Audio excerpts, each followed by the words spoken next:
یہ کہنے کے بعد پھر وہ کون لوگ ہوں گے جن میں آپ آئیں گے، کیسے آئیں گے؟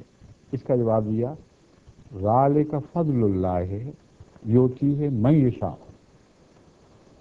اگر حضرت محمد رسول اللہ صلی اللہ علیہ وسلم نے خود براہ راست آنا تھا تو یؤتیہ من یشاء کی کوئی بحث نہیں ہونی چاہیے تھی۔ صاف پتہ چلا کہ یہ نام کسی غلام کامل کو عطا ہونا ہے جو بین ہی وہی باتیں کہے گا جو محمد رسول اللہ نے فرمائیں، وہی تعلیم دے گا جو قرآن کی تعلیم ہے، صرف ان سے غلط فہمیوں کے پردے اتارے گا۔ چنانچہ فرمایا کہ یہ کون ہوگا، اس کے متعلق فرماتا ہے ذالک فضل اللہ یؤتیہ من یشاء، اللہ کا فضل ہے، جس کو چاہے دے گا۔ یہ بحث نہیں اٹھے گی کہ عربی ہے کہ عجمی ہے۔ وہو العزیز وہو ذو الفضل العظیم، بڑے فضلوں والا خدا ہے۔ اب یہ جو آیات نازل ہوئی ہیں، بخاری میں آتا ہے کہ اس وقت صحابہ پاس بیٹھے ہوئے تھے۔ بسا اوقات وہی رسول اللہ صلی اللہ علیہ وسلم پر تنہا نہیں اترتی تھی، بلکہ صحابہ کی میت میں موجود ان کے سامنے اترتی تھی۔ تو اس کو سن کر ان آیات کو ایک سوال کرنے والے نے سوال کیا، اس نے کہا وہ لوگ کون ہوں گے یا رسول اللہ جن کا ذکر چل رہا ہے؟ اس بات میں سوال والے کو کوئی شک نہیں تھا کہ محمد رسول اللہ ہی نے آنا ہے۔ وہ لوگ کون ہوں گے اس پر اس کو ذرا تعجب تھا اور دل میں ایک تجسس پیدا ہوا کہ پتہ کروں۔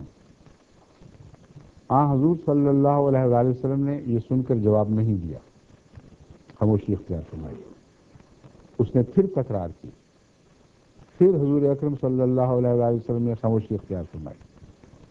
پھر تیسری مرتبہ جب اس نے پوچھا تو آپ نے دیکھا حضرت سلمان فارسی آپ کے پاس بیٹھے ہوئے تھے، ان کے کندھے پر ہاتھ رکھا اور یہ جواب دیا لو کان الایمان عند ثریا لنالہ رجل من ہؤلاء۔ بعض روایتوں میں رجالن بھی آتا ہے، لیکن بخاری کی جو روایات میں رجلن بھی آتا ہے، اور رجلن کو امام بخاری کا قبول کر لینا اور موقع محل کا مخالف نہ سمجھنا ثابت کرتا ہے کہ ان کے نزدیک آنے والے کی خوشخبری کی وجہ سے رجل فرمایا گیا ہے۔ لیکن وہ رسول اللہ صلی اللہ علیہ وسلم بذات ہی خود نہیں ہوں گے، ان میں سے ہوں گے جو حضرت سلمان فارسی کی قوم ہے۔ اس کا ایک ترجمہ فارسی الاصل کیا جا سکتا ہے، ایک ترجمہ عرب کے مقابل پر عجمی کیا جا سکتا ہے، مگر قرآن کی آیت کا جو طرز بیان ہے اس سے یہ جو نکلتا ہے کہ ذالک فضل اللہ یؤتیہ من یشاء، اس سے یہ بات تو قطعیت سے ثابت ہو گئی کہ خود حضور اکرم صلی اللہ علیہ وآلہ وسلم نے اس کے یہ معنی نہیں سمجھے کہ وہ آنے والا جس کا یہاں ذکر ہے وہ عرب ہوگا، کیونکہ اکثر تو عرب کندھے پاس بیٹھے ہوئے تھے،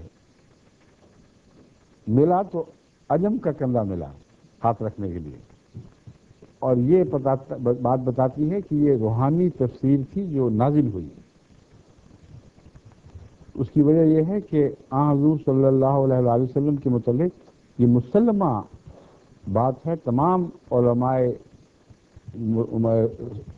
سابقہ جو بزرگ علماء تھے، آج کل نہیں جانتا کیا کہتے ہوں گے، تمام گزشتہ علماء اس بات پر متفق ہیں، اہل جو علم حدیث کے واقف، کہ حضور کا انداز تھا جس بات میں جبرائیل نازل ہو کر وضاحت نہ کرے یا اللہ تعالیٰ براہ راست پہلے ہی دل پر اس کے معنی روشن نہ کر چکا ہو، وہاں اپنے منہ سے کلام نہیں کرتے تھے، خاموشی اختیار کیا کرتے تھے۔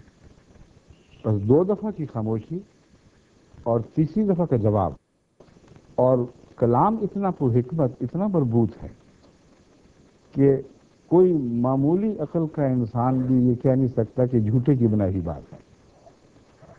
سوال کیا ہے؟ وہ کون لوگ ہوں گے؟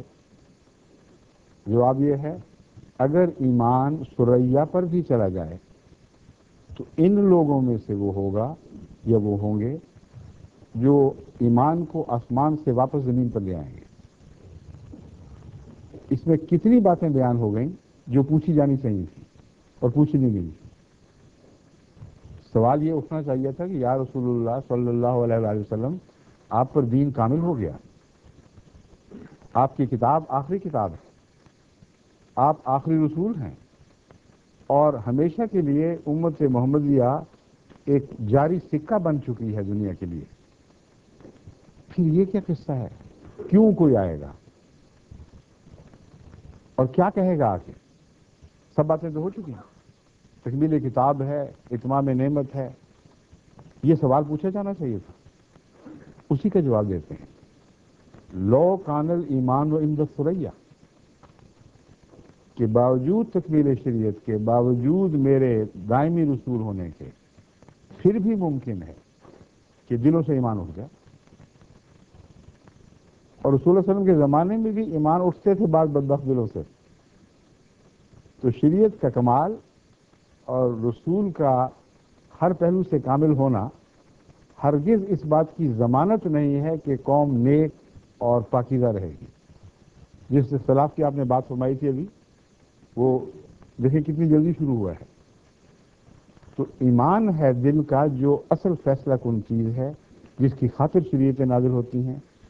اگر وہ اٹھ جائے تو پھر آسمان سے آنے والا ہی اس کی اصلاح کیا کرتا ہے، زمینی کا کام نہیں ہے۔ اور فرمایا وہ ثریا ستاروں پر بھی چلا جائے، ان میں سے کوئی ہوگا جو واپس لے آئے گا اور دوبارہ دلوں میں قائم کرے گا۔ یہ کیوں نہ فرمایا کہ علماء مل کر اکٹھے ہوں گے، ایک خلافت موومنٹ چلے گی، یہ اور اس قسم کے منہاج القرآن قسم کے دعوے دار اٹھیں گے، مودودی آئیں گے، فکر نہ کرنا بالکل، وہ سارے مل ملا کر سارے مسئلے ٹھیک کر لیں گے۔ یہاں صرف یہی نہیں بلکہ کسی ایک حدیث میں دہرا رہا ہوں آپ کے سامنے، حضرت صلی اللہ علیہ وسلم نے انحطاط کے زمانے میں علماء کے ذریعے اصلاح کا کوئی ذکر نہیں فرمایا، ایک دفعہ بھی، اور فرما سکتے کہ نہیں، کیونکہ آپ سے زیادہ انسانی روحانی بیماریوں پر کسی کی نظر نہیں تھی۔ آپ سے بڑھ کر کوئی نہیں جانتا تھا کہ مذہبی انحطاط اوپر سے شروع ہوا کرتا تھا۔ عوام کا الانام جو بھیڑوں کی طرف پیچھے چلنے والے لوگ ہوتے ہیں، جب لیڈرشپ بدجانت ہو جائے، جب وہ خود غرض ہو جائے، جہاں چاہے ان کو لے جاتی ہے خدا کے نام پر، رہنمائی کے نام پر، اور گڑھوں میں اتار دیا کرتی ہے۔ اس لیے حضور اکرم صلی اللہ علیہ وسلم کا کسی ایسے موقع پر ایک مرتبہ بھی کسی عالم کا ذکر نہ کرنا اور مسیح کا کرنا، مہدی کی بات کرنا اور دنیا کے اماموں کی بات نہ کرنا، مہدی کو ہی امام کہنا، صاف ثابت کرتا ہے کہ حضور اکرم صلی اللہ علیہ وسلم پر مذہبی قوموں کے عروج اور زوال کے سارے حال روشن ہیں۔ اب جانتے تھے کہ مذہبی رہنما ہی ذمہ دار ہوا کرتے ہیں، جب وہ بگڑ جائیں تو پھر ان کی ریپلیسمنٹ کے سوا کوئی چارہ نہیں، پھر خدا اپنے براہ راست انضمام اپنے ہاتھ میں لیتا ہے، اور اس اصول کے خلاف ساری مذہبی تاریخ میں ایک بھی گواہی نہیں۔ علماء کی بات کیوں نہیں تھی؟ اس لیے کہ خود دوسری جگہ فرما چکے ہیں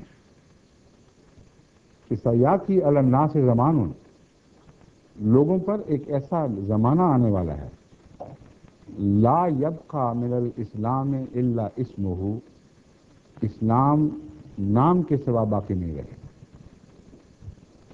ولا یبقى من القرآن الا رسمہ، قرآن تحریر کا کاتب ہے، نئے نئے انداز سے لکھ رہا ہے، کبھی صوفی انداز سے، کبھی کسی اور سے، تحریروں میں بہت قرآن دکھائی دے گا، مگر تحریروں میں مساجد کی بات ہے، وہ آباد ہونے کے باوجود ویران ہوں گے۔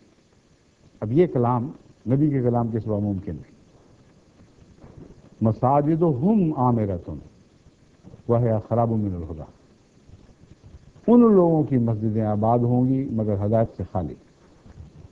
اور دیکھیں یہاں اپنی طرف منسوب ہی نہیں کر رہے ان لوگوں کو، ہم کی بات ہو رہی ہے۔ یہ کہنے کے بعد اگر کسی ذہن میں یہ وہم اٹھے کہ کوئی حرج نہیں، ہمارے علماء کو اللہ سلامت رکھے، وہ ہمیں بچا لیں گے، اگلی پیشگوئی سنیں، علماؤہم شر من تحت عدیم السماء، ان لوگوں کے علماء جن کی یہ حالت ہے آسمان کے نیچے بدترین مخلوق ہوں گے۔ بدترین مخلوق اس لیے کہ وہ امت محمدیہ کے نام پر سند حاصل کرتے ہوئے امت محمدیہ کو بہکانے کے کام کریں گے، اور ان کی یہ خصلت بیان فرمائی، من عندہم تخرج الفتنۃ وفیہم تعود، خود انہی میں سے فتنے پھوٹا کریں گے اور پھوٹ کر واپس آ جایا کریں گے۔